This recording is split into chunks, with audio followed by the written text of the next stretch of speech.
Frankly, I've gotten so many questions that I decided to get an actual private practice urologist on the call to talk about some of the science and some of the medicine behind not only optimizing male and female sexual function, but also a lot of the procedures that exist out there for everything from vasectomies to things like prostate cancer that obviously affects sexual performance, but also has a great deal of new research and new science behind it that I want to really get into on today's show. My guest is Dr. Judson Brandeis, and he's from Walnut Creek, California, where I've actually been. You guys have an amazing cryotherapy clinic down there that I visited when was I down there? I was doing the RKC kettlebell certification at a place called Diablo CrossFit. Are you familiar with Diablo CrossFit, Judson? I am. They have a really good rock wall that I take my kids to. Yeah, amazing CrossFit. So, I mean, I'm not much of a CrossFitter, so probably wouldn't know, but it seems like a pretty amazing CrossFit facility to me, quite subjectively. Anyways, Judson has been voted as a top urologist in the San Francisco Bay Area for a few years in a row, I think the past 4 years. Pioneer using technology in urology and an early adopter of robotic surgery and lasers and MRI targeting for prostate cancer. He does things like these GAINSWave treatments for men and the FemiWave shockwave thing for women, which I actually want to ask you about, Judson, because I get a lot of questions from girls about how they too can shock their nether regions. And he also even develops special formulas for increasing your availability of nitric oxide. And we'll get into nitric oxide and how you can bump that up as well. And of course, as is the case with many of the guests that I have on, I go for people who are after my own heart, meaning that Dr. Brandeis has not only been involved with pretty extensively triathlon since 1981 when I was born, but he also ran track and cross country for Brown University. He's a fit dude. He even knows how to keep long bike rides from inhibiting your ability to get it up, fellas. So we'll hit on that too. So Judson, welcome to the show, man. Oh, thank you. It's an honor to be here. Yeah, well, I'm stoked to have you and talk about this stuff. And you know what, we might as well. I mean, I do want to ask you about your triathlon history and a little bit about specifically endurance athletes and sexual enhancement and testosterone. But before we get into any of that, I'm just going to address the elephant in the room right away, man. This whole FemiWave thing for women to enhance sexual performance by blasting their crotch with sound waves. And the reason I'm asking is twofold. A bunch of women have been asking me about this since they found out that I go down to Florida, and there's clinics all over the country, including yours, that do this shockwave treatment for men, which I've done podcasts on before. And if you're listening, just go to bengreenfieldfitness.com/shockwave, and I'll link to my previous podcasts on this whole GAINSWave therapy for men. But there's also this one for women. And of course, we are fine with getting explicit on the show. You can describe in great detail if you need to, Judson. But what is the deal? How does this work with women, both physiologically and also logistically? So the whole key is blood flow for both men and for women, and really for anything in the entire body. The key is blood flow. And so, for GAINSWave for men and for women, basically what you're doing is using the shock waves to create inflammation.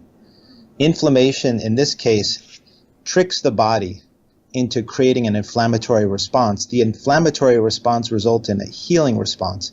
As part of that healing response, you increase the amount of what we call VEGF, or vascular endothelial growth factor, which is what's responsible in the body for signaling the growth of blood vessels.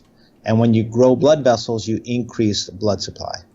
And so for GAINSWave for men, you increase blood supply to the penis. In GAINSWave for women, you increase blood supply to the clitoris, but also to the labia and the other parts of the vagina. So you really are causing actual damage, but it's almost like like a hormetic style damage that results in this surge of vascular endothelial growth factor. Well, the beautiful thing is that you don't really create damage. You use shock waves, which are different than sound waves because they have a higher peak and a higher descent. But basically what you're doing is tricking the body into thinking that there's damage. But instead of having to repair the damage, the body's response, the healing response, can go entirely towards growing new blood vessels and repairing tissue. So how's that work exactly? How does the body get blasted by the sound waves and not actually experience damage or affectation of the actual tissue itself? Well, the shock waves basically perturb the cell membranes, and by perturbing the cell membranes, they trick the cells into thinking that there's actually trauma. Okay. And so they release inflammatory cytokines, which are basically microscopic hormones that your body releases, like interferons, tumor necrosis factor, those kind of things, that are the signaling mechanisms that your body uses to generate inflammation. And once you get that inflammatory response, think about it, if you have a crush injury of your leg or a cut, those kind of things generate an inflammatory response, which then generates a healing response, which is what you need to repair an injury. And that healing response is what we're really trying to go for. Now, could you theoretically achieve this? I mean, because I know you guys have these. When I go to the facility, it's like a big box with a wand coming out of it that you basically wave around my testicles and my penis and this entire area for 20 minutes. So I've put numbing cream on first, and then it's just like a brr, brr, brr, brr, brr, all around the area. Could somebody just do that at home with this sounds really funny, but people have asked me this before, could you put on earplugs and basically stick your dick between a giant set of speakers, for example? Yeah, so that's interesting because I've been asked that question before, but those are sound waves. So sound waves are sinusoidal. These are shock waves. So shock waves have a high peak and a high descent. So if that were true, you could use a regular ultrasound, diagnostic ultrasound, to do the same thing, but you can't. Yeah, I guess an ultrasound is kind of similar to. So these waves are different. These are different than sinusoidal. Can you describe that again, the difference between the sinusoidal and this form of a sound wave? Right. So a sinusoidal or a sound wave has kind of a smooth up and a smooth down. Okay. Right. It's kind of a gentle up and down, whereas a shock wave has a high peak. And then, a shock wave, think of we use it for lithotripsy for breaking up kidney stones, right?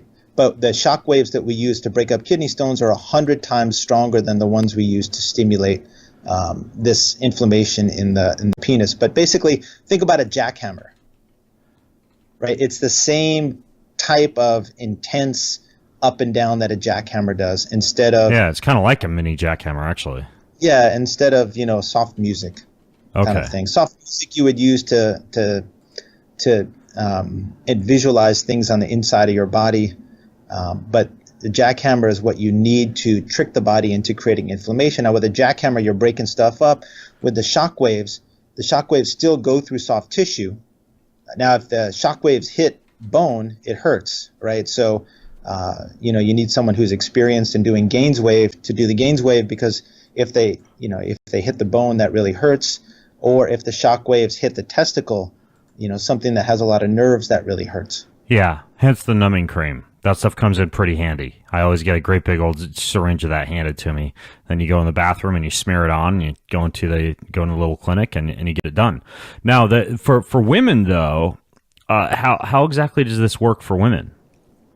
So with women, it's the same shock waves, right? But you apply it to different areas of the labia and the vagina and the clitoris.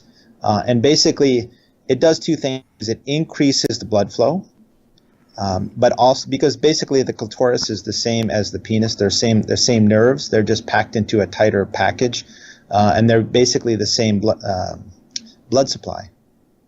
But then also there's evidence, not really great double-blinded scientific controlled studies, but a lot of anecdotal evidence that GAINSWave also improves nerves, improves sensitivity. And so women and men after GAINSWave are more sensitive, and they have much better blood supply. And for women, it's called the FEMI wave, right? FEMI wave? Exactly. Okay, got it. So, and by the way, the time we're recording this, my wife and I are going down to do this procedure together. We're going to be in Florida for a couple of meetings, and I'm going to get the GAINSWave. She's going to get the FemiWave. And in my experience, and tell me if this is typical, after about 4 to 6 hours, after the numbing cream wears off, for me personally, I get an erection, even if I'm not thinking sexual thoughts or I'm in a sexual scenario. I just get an erection almost right away. Like I get that blood flow in it, and that continues for about, I would say, a month or so, as far as me getting things like nocturnal erections or morning boners or anything like that. Now, do women experience something similar? I think it's important to set expectations. So in my clinic, we do this once a week for 6 weeks. Really? Exactly. Yeah. Okay, I thought it was like once every 1 to 2 months you'd get it done. At the GAINSWave clinic, they do it twice a week for 3 weeks. We do it once a week for 6 weeks. And the important thing to understand is that after your first or second treatment, especially in younger men, you're going to get a big nitric oxide release. And that's the reason that you're going to get better erectile function early on. After about the second or third week, that's going to go away. And so a lot of patients after the first treatment or two say, wow, that's great. You really fixed it. I'm so excited. And then after the third or fourth week, they're like, things seem to go well. And then all of a sudden things weren't going well. But that's normal. Okay. It's important when you're undergoing this treatment to understand that it's the 5th week that really begins the good part of the journey, because you're growing blood vessels. And blood vessels don't grow in the first week or two. Interesting. Yeah, so it's important if you're a patient undergoing either one of these treatments, GAINSWave or FemiWave, to set your expectations appropriately and understand that by the 5th week, that's when things start to improve. And they improve from the 5th week up until about the 12th or 13th week. Okay, when you're doing this, you're trying to increase vascular endothelial growth factor and nitric oxide. I know you're kind of an expert when it comes to increasing nitric oxide from a nutritional or a supplement standpoint as well. Would there be, for the sexual biohackers out there, things that you could consume before or after you do the treatment to either enhance the production of the endothelial growth factor or of nitric oxide, or both? Yeah, absolutely. I know you guys have talked about nitric oxide before on your show, but, it is, in 1992, it was the molecule of the year, and I think it's still really underappreciated. As we age, we lose our ability to synthesize endothelial-derived nitric oxide. And responsiveness to nitric oxide doesn't change as we age, only the ability to generate it. And so restoring nitric oxide production and supply really is the fountain of youth. I'm 51, and even if I eat really well and exercise, I'm only getting about 80% of nitric oxide. When you're in your 40s, like 37 to 40, you're getting about 90%. So you really have to supplement nitric oxide in a dietary sense in order to get that second messenger that really is critical to increasing blood flow everywhere in the body. And so I developed a supplement called Affirm, which is consistent of L-citrulline, red beet extract, mirapuama, and Asian ginseng. And what this does is it boosts from a natural dietary standard the amount of nitric oxide available.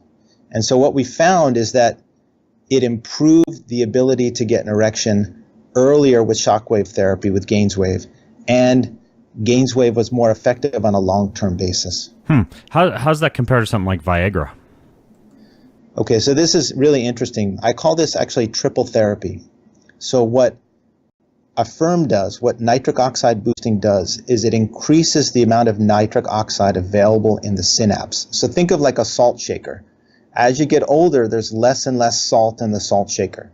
And the important thing to do is to put more salt or more nitric oxide into the salt shaker, so that when the nerve gets stimulated, there's more nitric oxide in the synapse.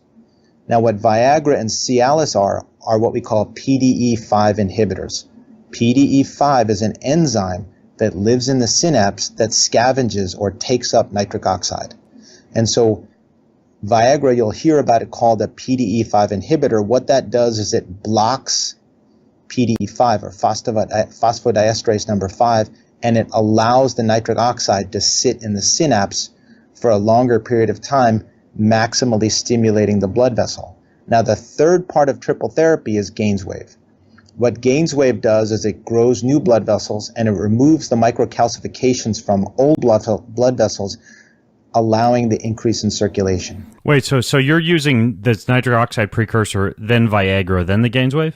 The patients that I typically see in my office are patients that have failed Viagra or failed Cialis. Okay. Right. So the patients that have mild erectile dysfunction, they go see their primary care physician. The primary care physician puts them on a PDE5 inhibitor, and I never see those patients. So when the PDE5 inhibitors aren't working anymore, I get those patients from the primary care physician.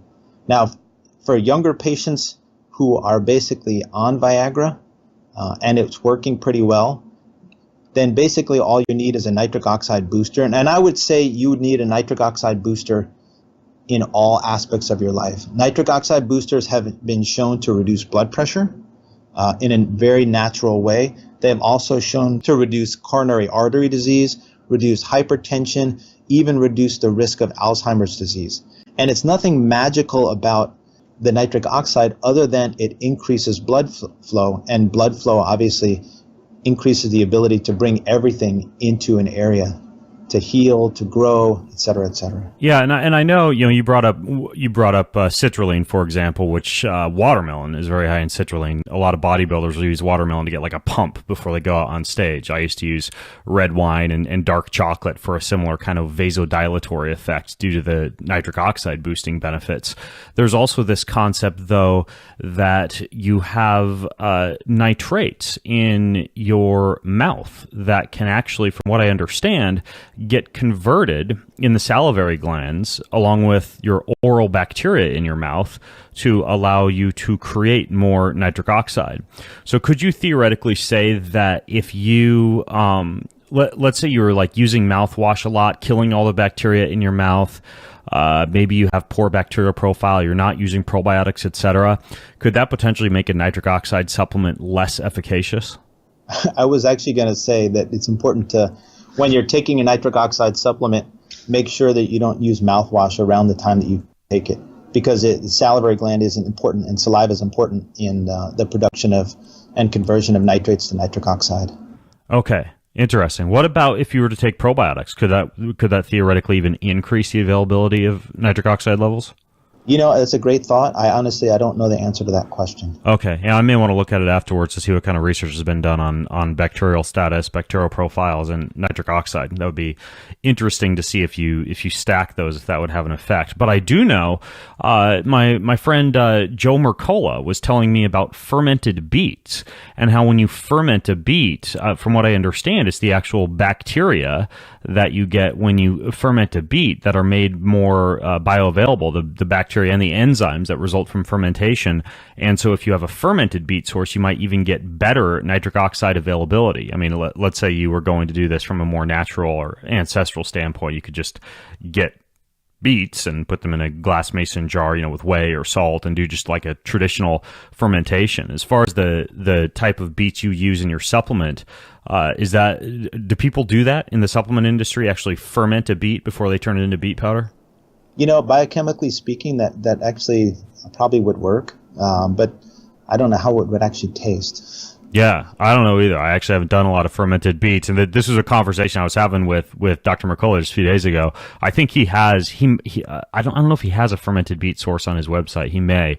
Obviously, it's not that difficult to make your own fermented beets, but I think it's interesting how many things you can kind of stack together here. But ultimately, it sounds like for the person who doesn't have erectile dysfunction, who is just, like a guy like me who just wants to go from good to great, who wants to have longer orgasms or more firm erections, or for a woman who wants more blood flow, for example, the best case scenario would be you could use some type of nitric oxide boosting supplement like the one you described with like citrulline and beet. What was the third component?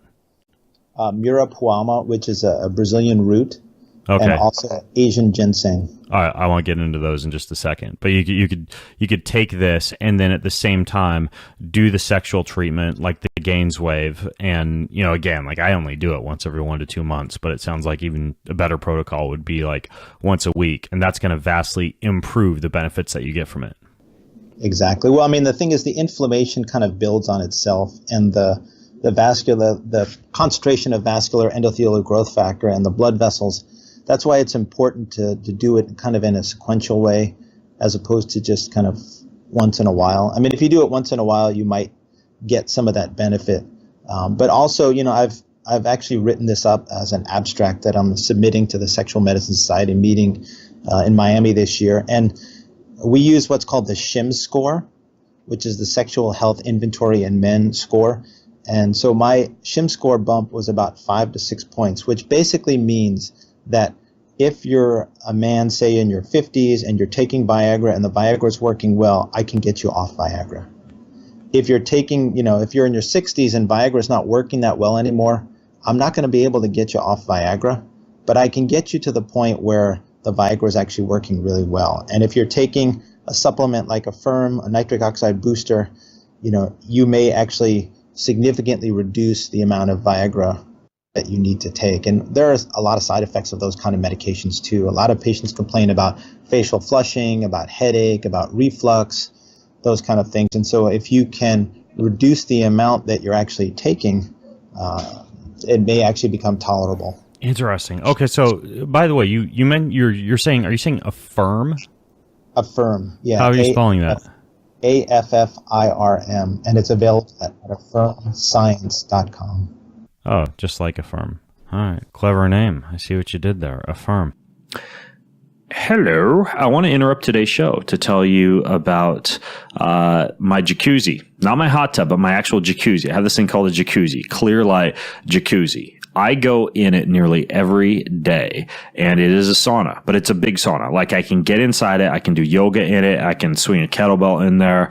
I can just meditate in there. Sometimes I lay on my back and I play like these holotropic breathwork audios. Sauna have a lot of research behind them. Sauna has. I don't know how you say it, but either way, sauna. Research. They go hand in hand. Increase in heat shock proteins, red blood cells, growth hormone production, muscle maintenance, decrease in joint pain. Your skin's your largest detoxification organ. And in particular, near and far infrared are what actually allows for that detoxification to occur. The full spectrum heaters inside my sauna emit near infrared. They emit mid infrared. They emit far infrared. You name the type of infrared you want. Boom. They got it. And they're the strongest in the market 20 times over. But even better yet for me, the only infrared sauna period that's not going to microwave your body, meaning this thing's EMF and ELF low. So what that means is that and I've had somebody come into my sauna and test this for me, almost no dirty electricity or electrical pollution when you're inside this thing. So your brain's safe and your neurons are safe and your cell membranes are safe. And they even have a 100% lifetime, you counted it, lifetime warranty on the entire sauna and all its components. And you get $500 off the regular price of the sauna. And they throw in a gift with the purchase. Very simple. You go to healwithheat.com, healwithheat.com. And I'm not joking. I am in this thing. Either my wife and I are lounging in there at night. My kids go in it and meditate. I go in there and sweat in the mornings. I use my sauna pretty much almost every day. So healwithheat.com. The one that I have is called the Sanctuary, the Clear Light Sanctuary. May I recommend to you, as your sauna sommelier, the healwithheat.com, the Clear Light Sanctuary sauna. You go to healwithheat.com. Use code BEN. Saves you $500. They throw some extra goodies into the mix. Also, if you want to have fitness in your phone, like a personal trainer in your pocket, there is this wonderful app. It's called Aptiv. They have over 2,500 trainer-led, music-driven audio fitness workouts. You can work out when you want, where you want, the way you want. They've got treadmill, they've got running, they've got yoga, they've got strength training, but they pair it to really cool music, like these top artists that they have featured on playlists that are synced perfectly to each workout. And then they have awesome trainers that walk you through each of the workouts. And again, gym. Like, you don't have to just do it for running. It works for weightlifting. They've got meditation. They've got indoor cycling. They've got outdoor cycling. They've got indoor running. They've got outdoor running. This is like the if I could say Cadillac, I would, but I think I already said Cadillac. So I'm going to say the Tesla of fitness apps, because all I know are car analogies. It's the Tesla of fitness apps. So it's called Aptiv, AAPTIV. Here's how you can get 30% off of an Aptiv membership. You just go to Aptiv, like active, except spelled a little differently, AAPTIV, aptiv.com/Ben. Aptiv.com/Ben. Boom. You're off to the races. Everything. Fitness in your pocket. TM. All right. Back to today's show. You said there are 2 other ingredients, ginseng and one other. Tell me about these. Yeah, ginseng and murapuama. So they're also scientifically studied and potent nitric oxide boosters with also some antioxidant. And red beet extract also is a strong antioxidant. And so, they have health benefits on top of also being nitric oxide boosters. Okay. So ginseng I'm familiar with. This other one I'm not, though. Can you say the name of it again? Mura, M-U-I-R-A, Puama, P-U-A-M-A. Where do you get that? It's the root of a Brazilian plant. Okay. Interesting. Huh. As far as a lot of these supplements go, have you noted this idea of signature of nature? How a lot of them, like if you look at ginseng root, for example, it almost looks a little bit like sperm, or a lot of these root-based vegetables, or this root-based thing from Brazil that you're talking about. A lot of times it's like this hard, firm, almost like phallic-shaped object. Do you think there's anything to that, this idea that nature gives you clues about what type of things would be beneficial for, say, sexual health, or for, the brain, or, eggs for the eyes, or anything like that? From an evolutionary perspective, that makes a lot of sense. If you're a cave person running around and you want something for a certain function, you would certainly grab, that's why people hack horns off rhinoceroses. Not that it necessarily does anything, but yeah, don't put rhino horns in your supplement. That might get you shut down.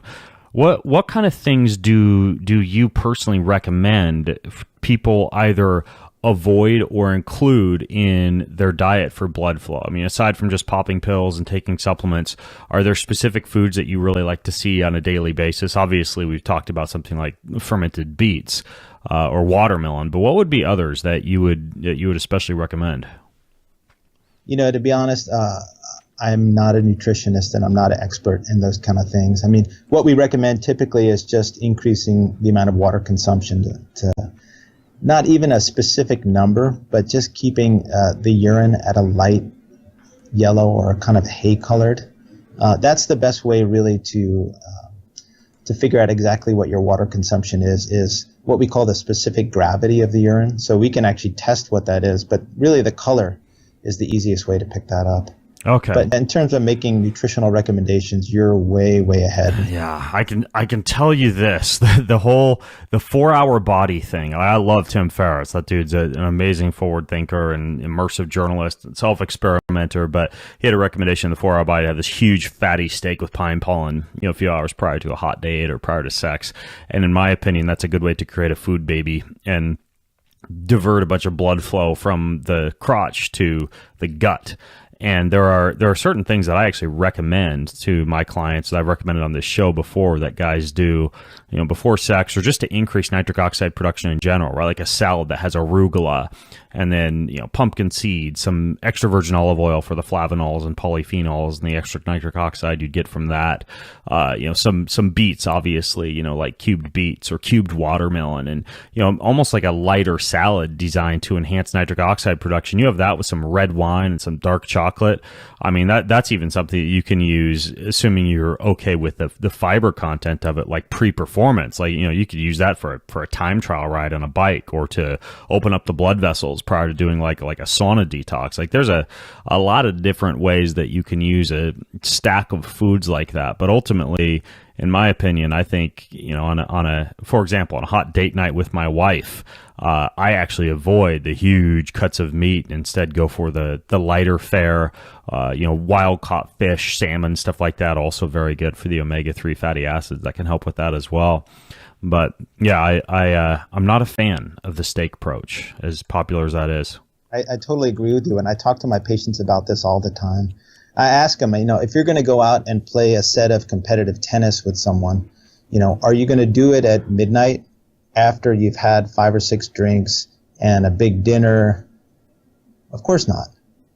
What you're going to do is, eat right in the morning, get enough sleep, do some stretching beforehand. But unfortunately, that's a lot of time when, people engage in physical intimacy is at the end of the night after a big meal, after a bunch of drinks, and so on and so forth. And so the fact that they're not performing the way that they want to perform is related not just to decreased blood flow from atherosclerotic disease and decreased nitric oxide, but also, the physical condition that they're in at that point. They're dehydrated, they're tired, and most of their blood flow is being diverted to the GI tract. Mm-hmm. Yeah, it's interesting.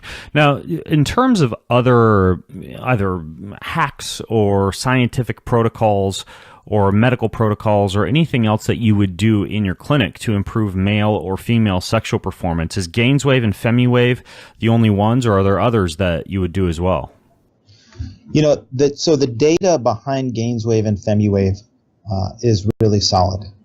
And it's increasing all the time. And in fact, I'm trying to put together a national registry study in the United States so that we can have tens of thousands of patients contributing data to a national registry. Because when you're in private practice, if something works 70 to 80% of the time, you're going to have 20 or 30 patients knocking on your door telling you, hey, how come this didn't work?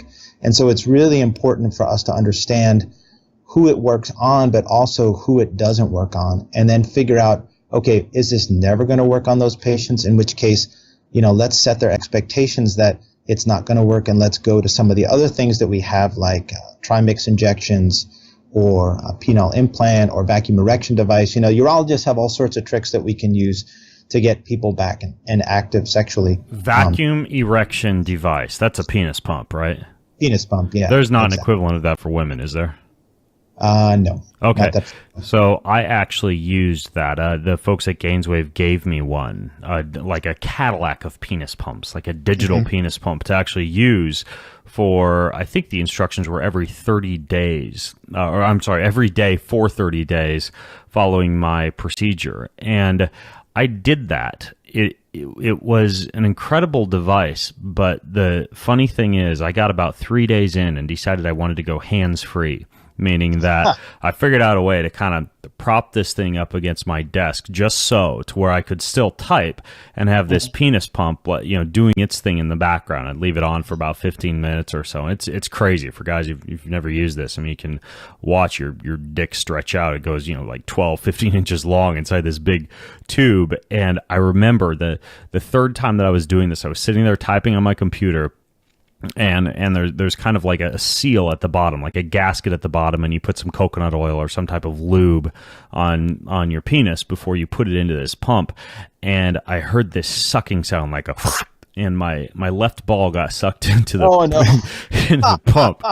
The worst feeling on the face of the planet. I looked down and my balls in there like turning purple and getting pressurized. And so, immediately, of course, I'm trying to rip this thing off my dick and rescue my poor little ball from getting, I literally thought my ball was going to explode in there. So word of warning, if any of you go to Judson Clinic or any of these other clinics to get the GAINSWave procedure done and you walk out of there with a digital penis pump, do not try to multitask and go hands-free while you use that thing. I do not recommend that. So anyways, though, we digress.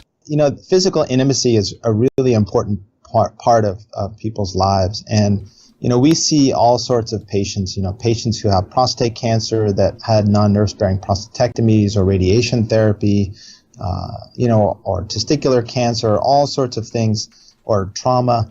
And it's really important and very sort of heartwarming when we can restore erectile function to patients. I had a patient who is 74 years old, and he'd been my patient for about 10 or 15 years. I'd seen him for his prostate. And he was taking care of his wife who had Alzheimer's for about 10 years, and then finally she passed away. And a couple of years later, he got a girlfriend, and we did GAINSWave on him and started him on a firm. And he came in and he had had physical intimacy with his new girlfriend. And it was the first time that he had had that in 15 years. And it was just, he was so elated, and it just made us all feel so good about what we were doing. I mean, it's sad that sometimes people have to resort to penis pumps or penile implants or injection therapy or GAINSWave, you know, whatever they need to do. But in order to regain that part of their life, it's just, honestly, it's so rewarding to see patients who come in with that kind of glow that we all get when that part of our life has come alive for us. Interesting. Yeah, it's a good point. Vasectomies, though. That's another question I get a lot about, or I get asked a lot about. And I haven't had a vasectomy. It's not because I still plan on having more kids. So part of me has a little bit of a reservation about that whole procedure, and I think a lot of guys don't understand it. And I'm wondering if you can describe exactly, for people who don't want to ask that dumb question, how the vasectomy actually works, and then more importantly, does it have an impact on testosterone levels? And I want you to speak to that, because I was talking with somebody, I forget where it was, but they suggested that the flow of sperm, I believe it would be through the vas deferens, if it doesn't happen in the presence of a vasectomy, that could potentially decrease your testosterone production, because that could be a trigger for your Leydig cells in your testes to produce testosterone.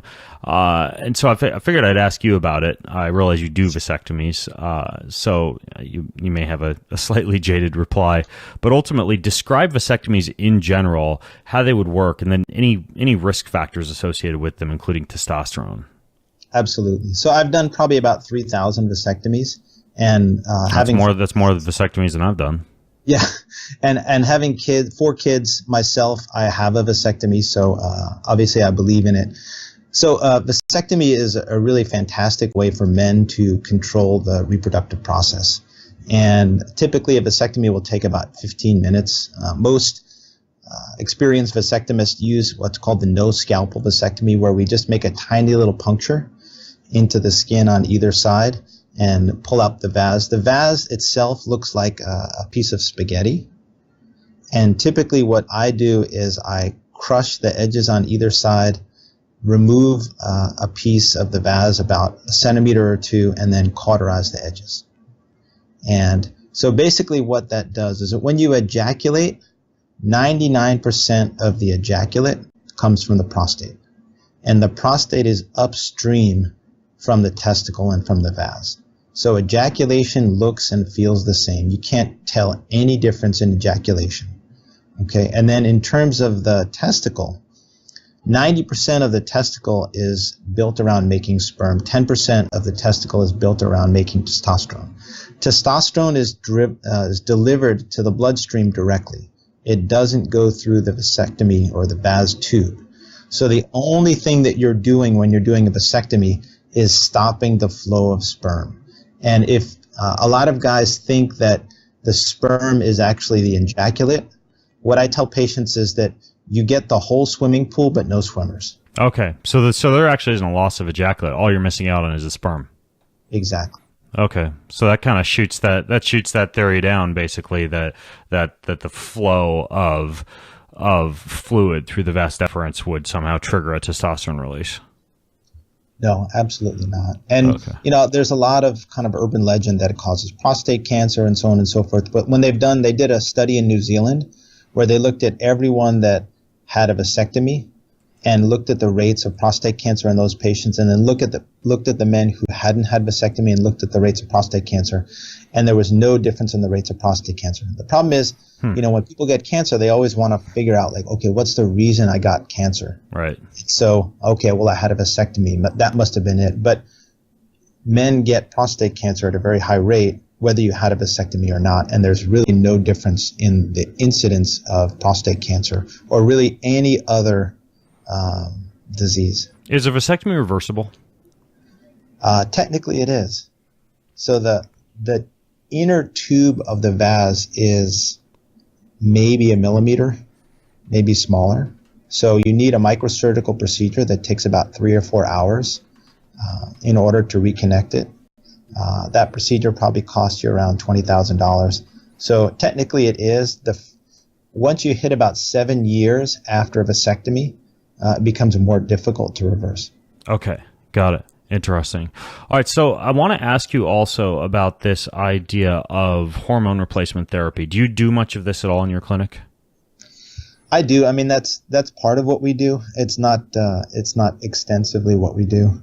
Okay. For testosterone particularly, are there things that you would recommend or things that you would combine with even the use of an injectable testosterone or a testosterone lotion or cream that would enhance the effects of that, kind of similar to the use of something like nitric oxide supplements to enhance the effects of a GAINSWave or a FemiWave procedure? You know, once you start supplementing with testosterone, you're basically relying on an exogenous or outside source of testosterone to take the place of the testosterone that your body is actually making. So it's kind of either you're taking it or you're not taking it. If you're not taking it, there are some things that you can do to boost the testosterone. But if you are taking it, basically what I tell my patients is it's kind of like a space heater versus central heat and air. Like if you set your central heat and air at 72 degrees, you're going to produce a certain amount of heat. Your body has a set point for testosterone that your body will produce testosterone. Now, if you take a space heater and start cranking it up, at a certain point, the central heat and air will kick off. So if you're replacing your testosterone exogenously or from the outside, at some point your body's testosterone production will stop. And if you do that for long enough, the testicles begin to shrink. I mean, I had a patient who was an Oakland Raider defensive end. I mean, this guy was massive, 350 pounds. He came in actually for a vasectomy, and when I examined him, his testicles were the size of peas. So, I mean, this guy must have been using high doses of steroids for years and years and years, and if you saw him walking down the street, you would definitely walk to the other side. I mean, he was gigantic, but his testicles were minute. Yeah. So it's really important to understand that when you start testosterone, that's basically what you're committing to. Well, a lot of guys will come off it though and use things like Clomid, for example, is what you'll see. I believe it was John Jones that got popped for Clomid use. And a lot of times guys will use that to decrease the effects of coming off of testosterone or stopping it, or even people who are illegally using it because it's banned by their sporting organization. They'll use something like Clomid, for example, from what I understand, which is ironically enough also banned. But are there things that guys do or that have been proven to allow you to stop a testosterone replacement once you get on it? Right, but then you're simulating a pituitary hormone. You know, once you begin to mess with Mother Nature, you're pretty much committed to doing that. We treat a lot of patients for prostate cancer, and prostate cancer is a testosterone-sensitive cancer. And so one of the things we do is we shut down the production of testosterone by blocking the pituitary production of LH. And so what you'll see, now these are older men, 50s, 60s, and above, but once they've been on these medications for 3 or 4 years, a lot of times you can go to what's called intermittent therapy, which means you only give them a shot when their testosterone starts going up. And so sometimes the testosterone doesn't start going up for 2 or 3 years or longer. And so what you're doing is you shut down the production of testosterone from the testicle. And so if you're a young guy and you're on testosterone replacement for 5 or 6 years, you can't automatically assume that it's going to come back. Well, yeah. I mean, I hear that over and over again from guys who claim that their decision to use TRT was a huge mistake because if your testes are still functioning, basically you're triggering this intense drop in luteinizing hormone that, yeah, from what I understand, like it's incredibly hard to get back. So if you stopped cold turkey, does it ever come back, or do you just have a very hard time for several months, or how bad are we talking for guys who are on testosterone? Yeah, it really varies. It depends on the age. It depends on how long you've been on it. It depends on the levels that you've put yourself on, and then it's just genetics. Some people obviously bounce back better than others. Interesting. How many guys are on testosterone? Like, in your opinion, being a doctor and kind of looking at things from a little bit of an objective standpoint, like, is it a lot of people who come into your clinic who are using testosterone? Because I'm a urologist, I tend to get kind of the patients where it's a problem rather than, the patients that are just kind of coming in and for regular testosterone replacement. And so, a lot of primary care physicians and endocrinologists have patients on testosterone, and if they're not having a problem, I don't see them. So honestly, I don't have a really good read on exactly how many people are on testosterone therapy. But if you're younger and you're just doing it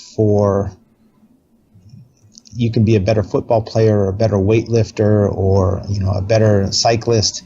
There are really some very significant long-term implications of being on that. Yeah, especially when there's so much low-hanging fruit, from zinc and creatine and mineral supplementation to the use of infrared light to, a host of nutrients you can consume, including things like, pumpkin seeds and shellfish. There's even the avoidance, of a cell phone in the pocket, or high amounts of dirty electricity, or high amounts of stress, or low sleep, or infrequent sex. Like, there's so much low-hanging fruit when it comes to things guys don't do, and they instead use that quick fix for increasing testosterone. I see this over and over again, and it's just it's flabbergasting when there are so many things that you can do to enhance testosterone naturally. Yeah, I agree with you entirely. And there's so many great resources on your websites and your blogs that people can tap into to figure out how to do this naturally. And on top of it, it's expensive. And I had a patient the other day, a nice guy. I removed his testicle for testicular cancer, and he's been on testosterone replacement because of that. And he got an abscess of his leg and was hospitalized for 5 or 6 days. So it's not, injecting testosterone is not innocuous. And I can't say strong enough that if you're young and you're healthy, there are many, many things that you can do to boost your testosterone and boost your energy without going on testosterone replacement. Yeah, interesting. So kind of related to that is this concept of sports, particularly endurance sports, and there is, of course, the use of things like EPO and testosterone and other things to enhance performance in that sport, for triathlon or for cycling, for example. When it comes to triathlon and cycling, though, I think it's this combination of chronic cardio plus time spent in the saddle that both men and women experience some hormonal issues and sexual issues from that, especially from the pressure in the seat. And both populations have asked me, what do you do about some of the sexual issues that arise from simply being in a bike saddle for long periods of time? There's a guy, Irwin Goldstein, down at UC San Diego, who's kind of the father of this whole research, and he's a fantastic urologist. He's a great researcher. And he said there are two types of cyclists, those who are impotent and those who will be. Now, I don't necessarily subscribe to this, but there was a big study published by the American Urologic Association that compared runners, swimmers, and cyclists and the amount of erectile dysfunction in those different populations. And so it was 1.1% of runners, 2% of swimmers, and 4.2% of cyclists with erectile dysfunction. And it was a big study with thousands and thousands of men. So there's definitely something to the link between cycling and erectile dysfunction. And when you look at it, it's really the seat, the bike seat, that is really what it comes down to. And, I want to get a little anatomical, if you don't mind. Ischial tuberosity is basically your sit bone. And it evolved into basically the perfect place to bear body weight.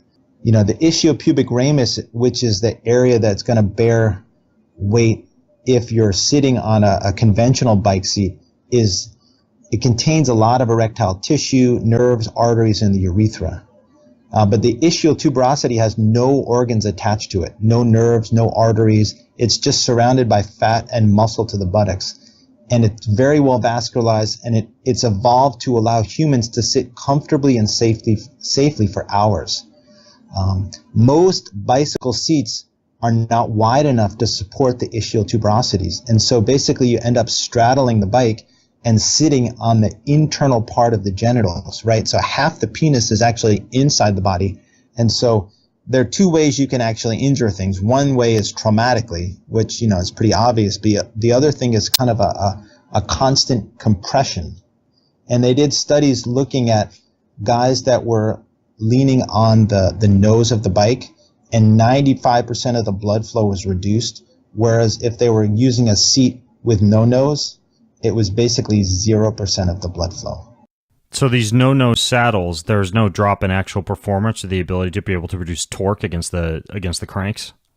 You know, I mean, if you're using toe clips and you're sitting on your sit bones, I don't think there should be. I mean, you know, just from mountain biking for many, many years and doing triathlons and cycling, you know, you basically use the nose of the bike to steer. And so for a lot of my patients, I tell them if you're doing spinning or you're on rollers or on a stationary bike, you better not have a nose on the seat. I mean, that's a situation where you're not steering at all. So you'd be crazy not to take advantage of a wide, well padded seat with no nose. Yeah. For me personally, because I experimented with this a lot when I was racing Ironman, and I tried a lot of these no-nose saddles, and I found that I almost felt like I couldn't get that bike control and power production that I wanted. And there was a brand, and they don't sponsor the podcast or anything like that. There's just a brand that I use. It was called ISM. Have you seen these ISM saddles where there's still kind of a nose, but it's got a hole, like a gap between the two sides of the saddle where the nose sticks out? Yeah, you got to be careful of those, though, because the thing is that slit down the middle basically allows the urethra to drop down into that hole, but the neurovascular bundle on either side of the penis basically is lateral. So basically those things are directly putting pressure on the area that you don't want it to put pressure on. What do you use for a bike saddle? The best seat that I find is I don't know I can't remember the name of the brand. But basically, the nose dropped down. And so you sit on the sit bones, and then the nose of the seat drops down. So you still have a little bit of a nose to help you steer and so on and so forth. But most of the sitting is on the sit bones. The other thing is, get out of the saddle fairly frequently. Take a rest every once in a while. Make sure you're well hydrated. And also, GAINSWave is really an ideal treatment for these patients because part of GAINSWave, it's not just shocking the penis, but it's shocking the perineum. So what you're doing is you're getting the internal pudendal artery as it comes medial to the issue tuberosity. So basically, you're trying to get as much of that artery as you possibly can to stimulate a regrowth and clearing out of blood vessels. So GAINSWave actually, in my experience, has worked really, really well on men with cycling-related compression injuries. Interesting. Okay, got it. Yeah, if you find the name of your saddle, or if you're at home and you send it to me, I'll put a link to it in the show notes because I don't know the one you're talking about with the nose dropping down, but I still have the ISM on my triathlon bike upstairs that I admittedly still need to race on. I actually have not done a single triathlon this year, but I swim and I bike and I run quite a bit for cross training, and it's kind of irking me right now that I'm not signed up for a triathlon because I used to be known for racing Ironman triathlons and being a triathlon coach and kind of a crazy triathlon exercise physiologist, and I don't really do much of that at all. So if any of you are listening in and you have a triathlon that I should really go do, let me know. I'm looking for the flat and fast stuff now that I've got a little bit of Spartan racing muscle on me. But ultimately, yeah, I'm a huge fan of triathlon, especially like the sprint and the Olympic distance stuff that doesn't involve a lot of chronic cardio and doesn't necessarily cause a lot of the same hormonal depletion and overtraining issues that the longer half Ironman and Ironman races can, in my opinion. I've seen a lot of people mess themselves up with that distance. I want to ask you too, Judson, about this concept of stem cells. So I've had my penis injected with stem cells 3 times, and also with PRP and even exosomes. Do you do stem cell injections in your clinic? I'm just starting to do stem cell injections, and I'm very, very cautious about this. There's a lot of misinformation, overinformation, confusion about regenerative medicine. And so, if you don't mind, I can kind of sort things out a little bit. Yeah, absolutely. So one thing is what's called the P-shot, or platelet-rich plasma. Okay, so what that is in human blood, you have three different main components: platelets, white blood cells, and red blood cells. Okay, so what you do is you take about 30 cc's of blood and you spin it down. When you spin it down, the red blood cells go to the bottom because they're filled with iron, hemoglobin, and you don't need the red blood cells. So you take out the red blood cells, okay? And then blood floats in basically water, called plasma. So you take out the plasma, and in the middle, you end up with platelets and white blood cells. Now, most people think of platelets as just something to stop bleeding, right? But platelets are round, so how can something round stop bleeding and make a clot? Well, what happens is if you cut yourself, the platelets are drawn to the area where you cut yourself, and then they become activated. When platelets become activated, they put out arms, almost like they go from being a round ball to a starfish, and they join with the other platelets and create a web. And then that web catches fibrin and thrombin and all the other clotting factors, and you create this clot. Now, the beautiful thing about the way that the good Lord put us together is he put, or she put, what we call alpha granules into the platelets. And those alpha granules contain all sorts of amazing growth factors, like platelet-derived growth factors, TGF-beta, VEGF, epidermal growth factor, fibrin, fibronectin, which increases bone formation. And so those growth factors are delivered almost immediately and exactly to where you need the regrowth. And so if you ever wondered why when you cut yourself you heal so quickly, it's because the platelets are delivering those growth factors. Right. So when you do a P-shot, what you're doing is you're drawing the blood out, and then you're taking out that concentrated layer of platelets. And by the way, for people who know, you're not drawing the blood out of the penis or the vagina. You're drawing out of like the vein in the arm. Exactly. And so a PRP is basically 4 to 5 times the amount of growth factors and platelets as the regular blood. And when you inject the platelets, the activation, the growth factors are delivered. 70% of it is delivered in the first 10 minutes, and 100% is delivered in the first hour. And so then basically what you're relying on is that these growth factors will stimulate the growth of blood vessels, of epithelial cells, of the spongy tissue of the penis. And obviously it's used in orthopedics and wound healing and those other things. But that's basically what the P-shot is. And there's evidence that if you inject it into the penis, that it improves erectile function. But there's I did the GAINSWave with the P-shot and without the P-shot, and I definitely noticed it more with the P-shot. But I got to be honest with you, like nothing seemed to really compare to the actual stem cell injections. Like those were a night and day difference as far as lasting. I mean, still lasting in terms of the way that I feel sexually, the length of my orgasm, sexual performance, etc. So I'm definitely interested in your take on the stem cells also. Yeah, so there are 3 different types of stem cells currently. One is what's called adipose stem cells. So those are stem cells that are harvested from fat. So basically you do kind of a liposuction, and then you isolate the stem cells in the adipose. Well, let me back up. So what is a stem cell, right? A lot of people don't quite understand exactly what a stem cell is and what the stem cells that we're looking for are. So when a sperm meets an egg, it creates one cell. That stem cell is what we call a pluripotential stem cell, meaning it basically becomes everything that you have in your entire body. It becomes your hair, it becomes your teeth, it becomes your kidneys, it becomes your liver, it becomes your toenails, right? That one stem cell with its DNA basically can become anything. Now, as that single cell begins to replicate, it becomes a morula and a blastula and all those kind of things you learn in embryology, but then it forms 3 layers. It forms the ectoderm. So ecto means outside. So it's bones, skin, those kind of things. It forms the endoderm. Endo means inside, right? So it forms the GI tract. And then it forms the mesoderm. Meso means middle. Blood vessels, heart, muscle, those kind of things. And so what we're looking for are what are called mesenchymal stem cells, or stem cells that come from the mesoderm.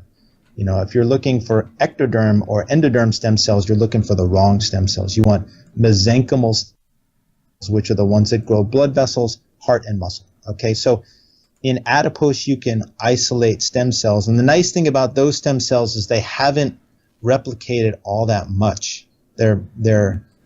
When you take those stem cells out of someone, they're the same age that you are, but they haven't replicated that much. Another thing you can do is aspirate bone marrow, right? So the bone marrow is producing red cells, it's producing white cells, it's producing platelets. It's a fairly active stem cell population. But when you're looking at those stem cells have already differentiated themselves into stem cells that are building blood vessels. The stem cells in the adipose and the fat are stem cells that have differentiated themselves into building fat and structural tissue. The other thing that you can do are what we call umbilical stem cells. Now, the disadvantage of umbilical stem cells are that they come from someone else. Yeah, that's what concerns me. Is you're looking at potentially even the DNA and nucleus, if I'm not mistaken, from someone else's body going into your body. Exactly. So, well, I mean, we get blood transfusions. So, I mean, there are, and we do organ transplantation and so on and so forth. So it's not unheard of to do. Yeah, a lot of people on organ transplants, they got to be on autoimmune medications or immune suppression medications the rest of their life. Exactly. So, these and the women that they get these from, they're tested for all infectious diseases before, during, and after. And a lot of these are in quarantine for a couple of weeks to make sure everything's all clean. So basically you inject these stem cells, which are newborn stem cells that they get from umbilical cord blood, from the placenta, from Wharton's jelly, from the amniotic fluid. And these are mesenchymal stem cells that you're injecting. But in addition to those stem cells, what you're also getting is a huge concentration of growth factors. And I had an extensive conversation with, there's a lab in Wake Forest University, a guy named Anthony Atala, who's just an incredibly amazing, he's probably the top regenerative scientist in the world. Anthony Atala, how do you spell his last name? Atala. Okay. He's growing bladders, he's growing vaginal tissue. I mean, the work that he's doing is just mind-boggling. Wow. Is he the guy who printed a human kidney? Yeah, exactly. Wow, amazing. Yeah, he printed a vagina, which sounds kind of weird, but there's a congenital problem that little girls are born with where they don't develop a vagina. And so to be able to create vaginal tissue in the lab that you can then transplant into newborn girls really is a remarkable accomplishment. And so he's done amazing things like that. But I talked to him and some of the people in his lab, asking them, is it actually the stem cells that are growing when you re-inject them, or is it the growth factor? And they used to think it was the stem cells themselves, but now most of them are leaning towards the fact that it's the growth factor that are actually pushing things along. But I think it's important to know that we don't really know what actually is happening. But So long story short, if you were going to do a stem cell injection into the genitals, you would go with someone's own fat stem cells or stem cells from bone marrow, combine that with PRP and inject that? Yeah, I think the best results are going to be the stem shot, the umbilical stem cells, to be perfectly honest, and combine that with the best results would be the umbilical? The umbilical, because you're basically using newborn stem cells and a tremendous amount of growth factors that come along with that. And you think that would be even better than your own stem cells? Yeah, to be honest with you, it's really, that's just my best guess. There's not enough science that has been done to really make any sort of definitive statement. Interesting. And the only consideration with the umbilical would be the potential, just in case, of an unclean donor or, I don't know, I guess Lyme disease or something like that in the actual stem cell from a foreign human. Exactly. Okay. The safest way to go is probably the P shot. It's just drawing blood. It's your own blood, and there's some decent data on that. But the well-controlled studies haven't been done yet, unfortunately. Yeah, interesting. Well, this is all fascinating. I still think if I were going to do the stem cell injections, I personally feel more comfortable just using my own stem cells, which is what I wound up doing. That was the one that I noticed the most differences with, was the use of the stem cells that were harvested from my fat and then re-injected after being grown for the mesenchymal stem cells, the MSC content, and then combined with growth factor and then injected. So, ultimately, I think that we're addressing a very small niche of the population who would ever consider doing this anyways. For me, it was more of kind of like an immersive journalism thing where I was doing it, to write a story, to report on the results for a guy who is doing it rather than for erectile dysfunction, just to, basically see what happens to sexual performance. So ultimately, I realized not many guys are going to rush out to do this. I think there's a lot of other low-hanging fruit. I think even something, like we discussed, like GAINSWave is probably a much more affordable and less fringe thing to turn to versus getting stem cells injected into your dick. But since I'm known as a guy who injected stem cells into my dick, I figured I should bring it up. Ultimately, though, this is a... Oh, go ahead. Yeah, I mean, there's absolutely no downside of GAINSWave. Yeah. In the hundreds of patients that I've treated, knock on wood, not one single patient has even had any bruising. And so, it's basically it's time and it's expense, but there's no downside of doing it. And I only use stem cells and P shots on patients who actually fail 12 GAINSWave treatments and really want to go for something more. Yeah. And also, it's really important to take to take a nitric oxide booster, not just for dysfunction, but also, overall physical functioning. Yeah. Yeah. Well, if there's anything that I took away from this, it would be this concept of combining like a nitric oxide booster with something like GAINSWave. And when I go down to Florida, here, well, I'm leaving in 4 days. I'm going to grab a few of my little, I've got a few different, beet capsules, and, companies send me all the time these nitric oxide boosting supplements. I'm going to grab a handful of those and kind of stack them when I go down, and probably give some to my wife as well. So we'll have a good time down there in Florida.